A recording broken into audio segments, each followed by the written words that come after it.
अस्सलाम वालेकुम। Chapter number 3 cell structure and function हमारा कंटिन्यू है। लास्ट वीडियो में हमने डिस्कस किया था सेल वॉल। अब आज हमारा टॉपिक है सेल मेम्ब्रेन। सेल मेम्ब्रेन को हम प्लाज्मा मेम्ब्रेन भी कहते हैं। देखो, लास्ट वीडियो में हमने बात की थी अबाउट सेल बाउंड्री, कि एक सेल है और उसकी ये बाउंड्री है। सेल बाउंड्री में हमारे पास दो स्ट्रक्चर्स आते हैं। दो स्ट्रक्चर्स मिल के सेल की बाउंड्री बनाते हैं। उन स्ट्रक्चर में नंबर 1 हमारे पास है सेल वॉल। सेल वॉल पे हम लास्ट वीडियो में बात कर चुके हैं। सेल वॉल होता है प्लांट में, बैक्टीरिया में, फंजाई और एल्गी में। इन सेल्स में हमें सेल वॉल मिलेगा। दूसरी बाउंड्री है सेल मेम्ब्रेन। सेल मेम्ब्रेन को हम प्लाज्मा मेम्ब्रेन भी कहते हैं। सेल मेम्ब्रेन तमाम सेल्स में मौजूद होगा, चाहे वो प्लांट सेल हो, बैक्टीरियल सेल हो, फंजाई या फिर एल्गी का सेल हो और या फिर एनिमल सेल। हर सेल में हमें सेल मेम्ब्रेन लाजमी मिलेगा, जबकि सेल वॉल एनिमल सेल में नहीं होगा। इसके अलावा जितने सेल्स होंगे उनमें सेल वॉल मौजूद होगा। तो फर्स्ट पॉइंट क्या है? Boundary of cell. Cell membrane क्या है? सेल की बाउंड्री है जिसने सेल को चारों तरफ से सराउंड किया हुआ है। सेल का जो भी मटेरियल है वो इस बाउंड्री के अंदर मौजूद होगा। नंबर 2 है outermost in animal cell, while in plant, bacterial, fungal और algal cell it is present just beneath the cell wall. देखो, यहाँ पे ये प्लांट सेल है। प्लांट सेल में जो आउटर कवरिंग होती है वो क्या होती है? सेल वॉल की होती है। ये हम बात कर चुके हैं। अब प्लांट में, बैक्टीरिया, फंजाई और एल्गी में जो सेल मेम्ब्रेन है वो सेल वॉल के नीचे मौजूद होगी। यहाँ पर जो ग्रीन कलर का स्ट्रक्चर है ये है सेल मेम्ब्रेन। ठीक है, ये ग्रीन क्या है? Cell membrane. जिन ऑर्गेनिजम्स के पास सेल वॉल है उनमें सेल मेम्ब्रेन सेल वॉल के नीचे होगी। यहाँ पर ये आउटर मोस्ट नहीं है, क्योंकि आउटर मोस्ट यहाँ पे क्या हो गई? Cell wall. जबकि एनिमल सेल में, ये किसका सेल है? Animal cell. अब एनिमल सेल में क्योंकि सेल वॉल नहीं है तो सेल मेम्ब्रेन यहाँ पे क्या बन गई? आउटर मोस्ट हो गई। अब थर्ड पॉइंट है कि separate cytoplasm from external environment. Cytoplasm क्या है? ये सेल है ना, सेल के अंदर एक लिक्विड लाइक मटेरियल फिल होता है, जेल लाइक, जिसे हम कहते हैं साइटोप्लाज्म। ये हमने आगे पढ़ना है। ठीक है, साइटोप्लाज्म। अब सेल मेम्ब्रेन क्या कर रहा है? ये साइटोप्लाज्म को एक्सटर्नल एनवायरनमेंट से अलग कर रहा है। ये सेल मेम्ब्रेन है फॉर एग्जांपल, और ये साइटोप्लाज्म है। अब ये जो सेल के बाहर जो कुछ मौजूद है, इस एक्सटर्नल एनवायरनमेंट से इस साइटोप्लाज्म को ये सेल मेम्ब्रेन अलग कर रहा है। अगर ये सेल मेम्ब्रेन ना हो तो ये सेपरेशन ख़त्म हो जाएगी। नाउ नेक्स्ट हम बात करें about composition of cell membrane, कि सेल मेम्ब्रेन किन मॉलिक्यूल से मिलके बना है। तो फर्स्ट पॉइंट है all biological membrane have same basic structure. जितने भी बायोलॉजिकल मेम्ब्रेन है, चाहे वो किसी भी लिविंग ऑर्गेनिज्म की हो, एनिमल की हो, प्लांट की हो, बैक्टीरिया, फंजाई या फिर एल्गी, उनका जो बेसिक स्ट्रक्चर है वो सेम होगा। बैक्टीरियल सेल की सेल मेम्ब्रेन और एनिमल सेल की बिल्कुल सेम नहीं हो सकती, बट बेसिक स्ट्रक्चर सेम है, कुछ मॉलिक्यूल का डिफरेंस होगा। नेक्स्ट पॉइंट है made up of phospholipid. Cell membrane किस मॉलिक्यूल से मिलके बना है? फोस्फोलिपिड से बना है। फोस्फोलिपिड की 2 लेयर्स हैं, डबल लेयर है। इसके साथ ही, लिपिड के साथ ही सेल मेम्ब्रेन में क्या मौजूद है? प्रोटीन्स। तो प्लाज्मा मेम्ब्रेन में 2 चीज़ें आ गई। नंबर 1 लिपिड, कौन सा लिपिड? फोस्फोलिपिड। और नंबर 2 प्रोटीन। अब ये कैसे अरेंज है फोस्फोलिपिड, प्रोटीन्स कैसे अरेंज हैं, कहाँ पे मौजूद है, ये बातें हम करेंगे स्ट्रक्चर में। अभी सिर्फ हम कॉम्पोजिशन देख रहे हैं, मॉलिक्यूल पे बात करेंगे। तो फोस्फोलिपिड का मॉलिक्यूल अगर हम देखें तो इस तरह से होता है।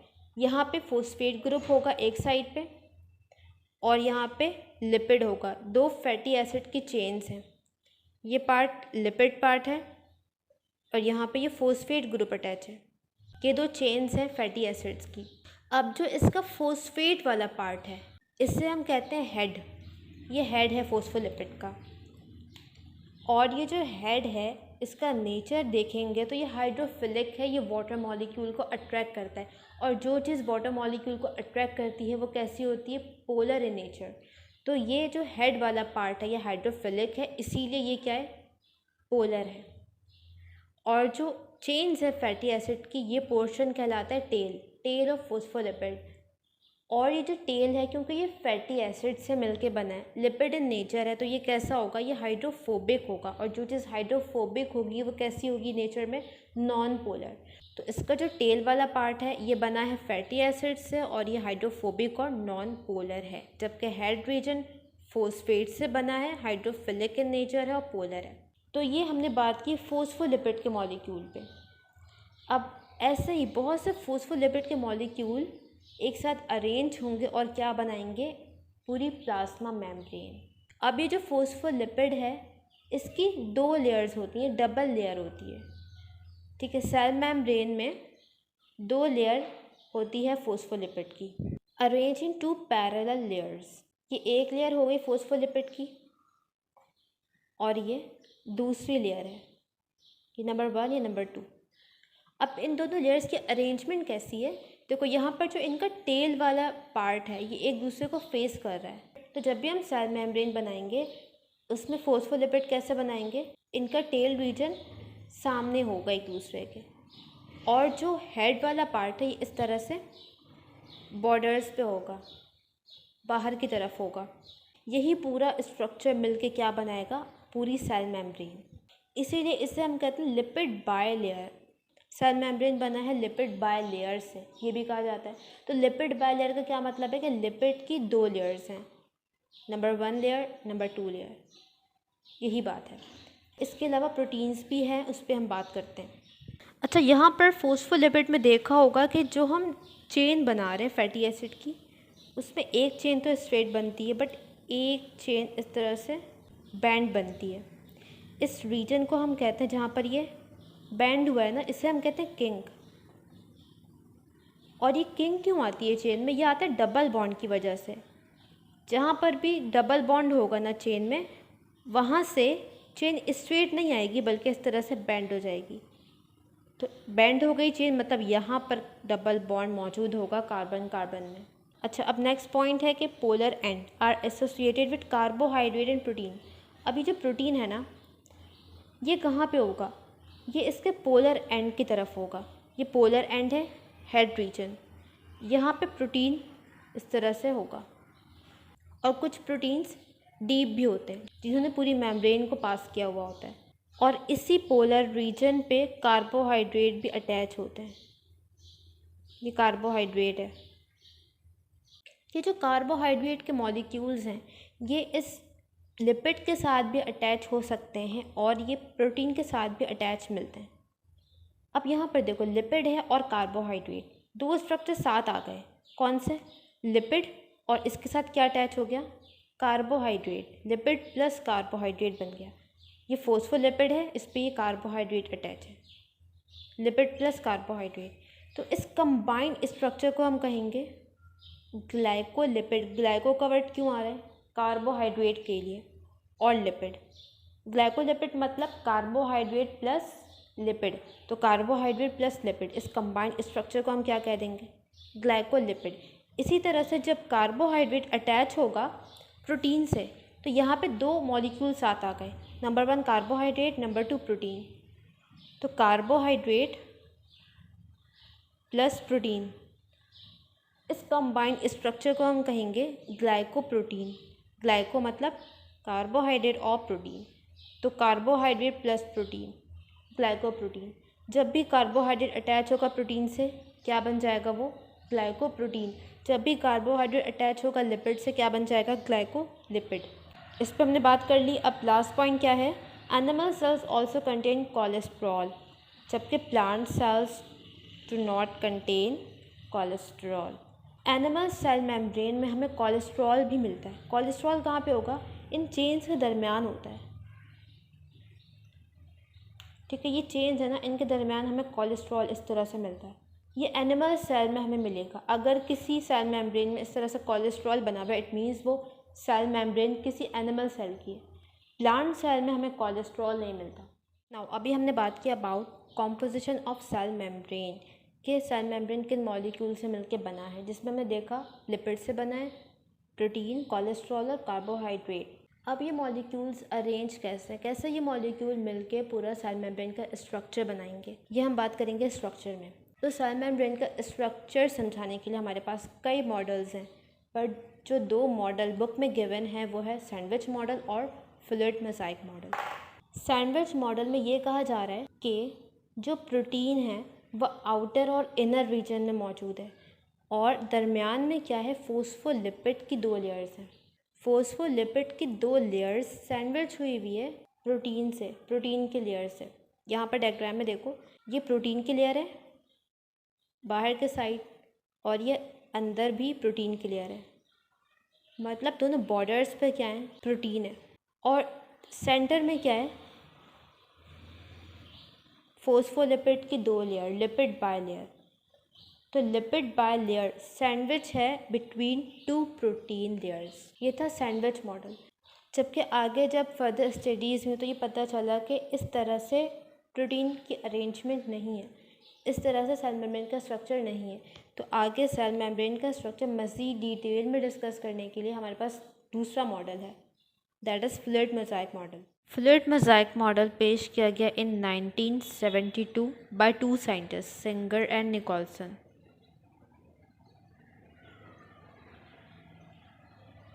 फ्लूइड मोज़ाइक मॉडल में लिपिड को भी बताया गया है और प्रोटीन्स के बारे में बात की गई है।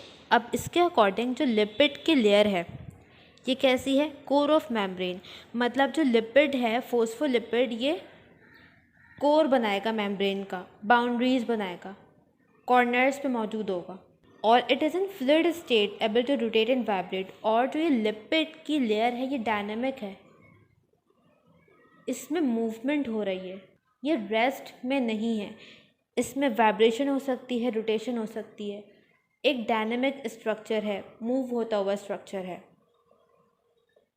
स्टैटिक नहीं है। सेल वॉल की जब हमने बात की थी लास्ट वीडियो में, तो सेल वॉल कैसा था, रिजिड और हार्ड स्ट्रक्चर था, स्टैटिक था, वहाँ पे कोई मूवमेंट नहीं थी मॉलिक्यूल्स की। जबकि जो सेल मेम्ब्रेन है यहाँ पर जो लिपिड के मॉलिक्यूल्स हैं ये कैसे हैं, फ्लूइड स्टेट में है, डायनामिक है, मूवमेंट इसमें होगी।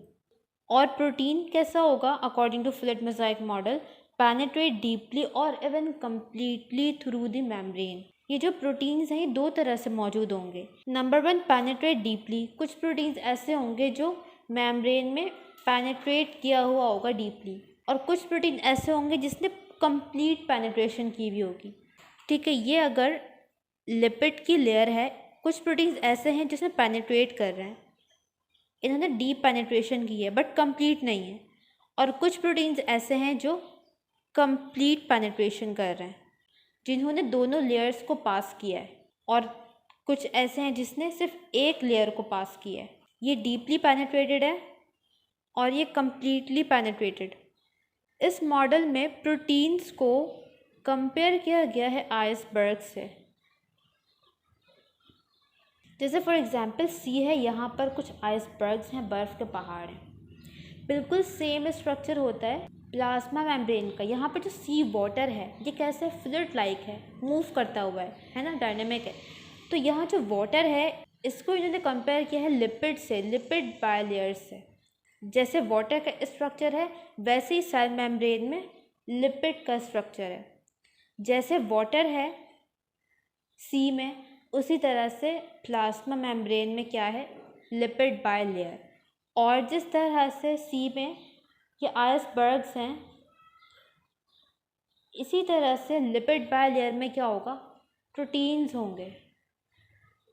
तो फ्लूइड मोज़ाइक में प्रोटीन्स को किससे कंपेयर किया गया, icebergs in the sea. Fluid mosaic model ने हमें 2 तरह के प्रोटीन्स बताए, एक वो प्रोटीन जो सरफेस पे होगा और एक वो प्रोटीन जिसने कंप्लीट पेनिट्रेशन की होगी। वो प्रोटीन जिसने कंप्लीट पेनिट्रेशन की है, जो लिपिड की दोनों लेयर्स को पास कर रहा है, उस प्रोटीन को हम कहते हैं इंट्रिंसिक या फिर इंटीग्रल प्रोटीन।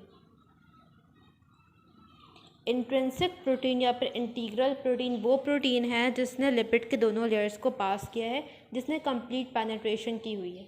और जो दूसरी क्लास है वो है एक्सट्रिंसिक प्रोटीन्स, वो प्रोटीन जो सरफेस पे मौजूद है, इसे हम कहते हैं एक्सट्रिंसिक, एक्सटर्नली प्रेजेंट है। एक्सट्रिंसिक या फिर पैरिफेरल, पैरिफ्री मतलब होता है साइड्स पे। तो ये प्रोटीन्स कहाँ पे, बॉर्डर्स पे हैं, साइड्स पे हैं। इन दोनों प्रोटीन्स का फंक्शन डिफरेंट है। ये जो इंट्रिंसिक प्रोटीन्स होते हैं ना, ये इस तरह से इन्होंने चैनल बनाया हुआ होता है, एक रास्ता बनाया हुआ होता है, इनके अंदर स्पेस होता है। ये स्पेस साइटोप्लाज्म को और आउटसाइड जो एनवायरनमेंट है इसको कनेक्ट कर रहा होता है। अगर किसी चीज़ को सेल के बाहर से अंदर आना है, वो इस चैनल के थ्रू, इस रास्ते के ज़रिए साइटोप्लाज्म में आ सकता है। और इसी तरह से अगर सेल के अंदर से किसी चीज़ को बाहर जाना हो तो वो भी इस प्रोटीन के ज़रिए बाहर जा सकती है। सेल के आउटसाइड एनवायरनमेंट को हम कहते हैं एक्स्ट्रा सेल्यूलर एनवायरनमेंट। एक्स्ट्रा मतलब आउटसाइड, एक्स्ट्रा सेल्यूलर सेल के आउटसाइड, एक्स्ट्रा सेल्यूलर एनवायरनमेंट। और सेल के अंदर जो एनवायरनमेंट है, मतलब जो साइटोप्लाज्म है, बाकी तमाम ऑर्गेनल्स हैं, उनको हम कहते हैं इंट्रा सेल्यूलर। इंट्रा मतलब विद इन, तो इंट्रा सेल्यूलर मतलब सेल के अंदर, विद इन द सेल जो चीज़ें मौजूद हैं। और जो एक्सट्रिंसिक प्रोटीन्स हैं ये काम करते हैं एज एन एंटीजन। एंटीजन क्या है, एंटीजन कोई भी ऐसा प्रोटीन जो सेल के सरफेस पे मौजूद हो। सेल का सरफेस मतलब सेल मेम्ब्रेन, तो ऐसा प्रोटीन जो सेल सरफेस पे मौजूद होगा उसे हम कहेंगे एंटीजन। तो ये एक्सट्रिंसिक प्रोटीन्स क्या करते हैं, एंटीजन के तौर पे काम करते हैं, क्योंकि ये सेल के सरफेस पे है। अब ये एंटीजन का काम क्या होता है, एंटीजन किसी भी सेल को एक यूनिक प्रॉपर्टी दे देता है। फॉर एग्जांपल हम ब्लड ग्रुप्स पढ़ते हैं, ए बी और ओ। ये पॉजिटिव भी होते हैं और नेगेटिव भी होता है। ए पॉजिटिव होता है किसी का, ए नेगेटिव होता है किसी का, बी पॉजिटिव किसी का नेगेटिव। इसी तरह से ए भी पॉजिटिव और नेगेटिव, ओ पॉजिटिव और नेगेटिव। तो ये पॉजिटिव और नेगेटिव क्या है, देखो हमारे पास एक प्रोटीन होता है जिसका हमने नाम दिया है RH प्रोटीन। ये RH प्रोटीन बेसिकली एक एक्सट्रिंसिक प्रोटीन है। अब ये रेड ब्लड सेल है, इसके सरफेस पे अगर ये RH protein, RH extrinsic protein मौजूद है ना, तो इसे हम कहते हैं कि ये पॉजिटिव ब्लड ग्रुप है। और ये दूसरा RBC है, इसके सरफेस पे एक्सट्रिंसिक प्रोटीन, ये जो RH प्रोटीन है ये मौजूद नहीं है, तो हम क्या कहेंगे, ये नेगेटिव ब्लड ग्रुप होगा। तो इस तरह से जो एक्सट्रिंसिक प्रोटीन्स हैं ये काम करते हैं एंटीजन के तौर पे। और एंटीजन क्या करते हैं, सेल को एक यूनिक प्रॉपर्टी दे देता है कि अब ये सेल RH पॉजिटिव हो गया, अब ये RBC ब्लड ग्रुप इसका पॉजिटिव होगा और इस सेल का ब्लड ग्रुप क्या होगा, नेगेटिव होगा। तो इस तरह से एक्सट्रिंसिक प्रोटीन्स ने क्या किया, सेल को एक ख़ास प्रॉपर्टी दे दी, अब वो सेल दूसरे सेल से मुख्तलिफ हो गया। तो ये काम होता है एक्सट्रिंसिक प्रोटीन्स का। अच्छा, एक और बात यहाँ पे याद रखो कि जो एक्सट्रिंसिक प्रोटीन्स हैं ये सिर्फ बाहर वाले साइड पे नहीं होंगे, बल्कि ये साइटोप्लाज्म वाली साइड पे भी हो सकते हैं। ये दोनों साइड पे होगा, बट फ़र्क क्या है, इसने कंप्लीट पेनिट्रेशन नहीं की है, ये मेम्ब्रेन से लूजली अटैच है। यहाँ पे हमारा स्ट्रक्चर कंप्लीट होता है सेल मेम्ब्रेन का। नेक्स्ट हम करेंगे इसका फंक्शन काफ़ी डिटेल में दिया हुआ है बुक में, उसको हम नेक्स्ट वीडियो में कवर करेंगे।